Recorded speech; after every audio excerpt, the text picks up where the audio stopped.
In this video, I'm going to show you how to attach pictures to your text messages on your iPhone device. That is quite simple and easy to do, guys, so let's begin.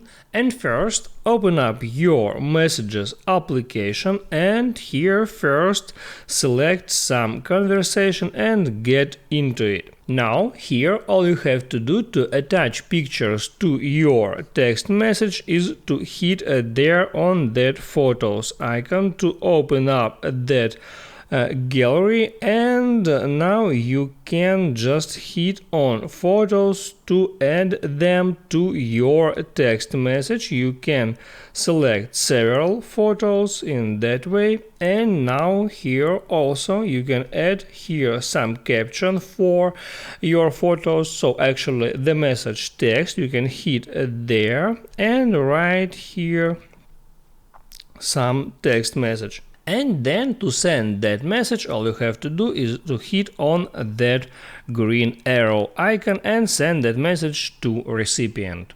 If this video helped you out, don't forget to like and subscribe.